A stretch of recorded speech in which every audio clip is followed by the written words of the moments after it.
광주 아이파크 붕괴 사고는 부실 시공의 폐해를 극단적으로 보여준 사례가 아닐 수 없습니다. 건물 외벽이 무너진 것도 무너진 거지만 실종자 6명 가운데 1명은 지금까지도 시신을 수습하지 못하고 있습니다. 그런데 이 사건을 계기로 전라북도가 아파트 공사 현장을 점검했더니 100건에 가까운 크고 작은 위반 사항이 적발됐습니다.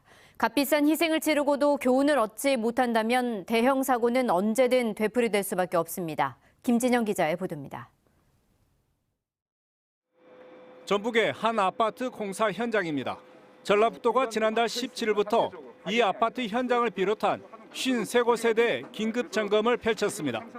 점검 결과 97건의 위반 사항이 확인됐습니다. 특히 공사 현장 4곳은 콘크리트가 충분히 굳기 전에 이른바 동발이라 부르는 임시 기둥을 규정대로 설치하지 않아 적발됐습니다.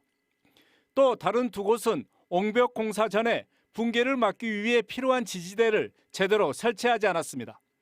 일부 아파트는 콘크리트 균열이 발생했고 콘크리트 안에 들어가는 철근의 간격도 지키지 않았습니다. 콘크리트 강도는 시험편으로 하기 때문에 전체적인 걸 좀 담보할 수 없다는 제가 판단에 의해서 최소 재령을 한 4일 이상 해야 하면 더 안 좋겠나 하는. 전라북도는 적발된 아파트 공사 현장에 시정 명령을 내렸습니다. 외벽이 붕괴된 광주의 아파트처럼 구조적 결함이나 시공상 중대한 하자는 발견되지 않았지만 입주민의 불안감을 해소하기 위해 빠른 조치를 명령했습니다. 또 지난달부터 중대재해처벌법이 시행된 만큼 관리 매뉴얼을 보강해 공사 현장의 안전 관리를 강화하기로 했습니다.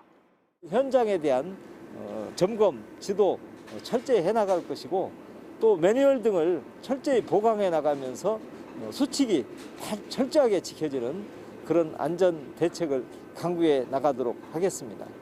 이번 긴급 점검에서 빠진 도로와 교량 등 건설 현장 694곳에 대해서도 조만간 특별 점검이 실시됩니다.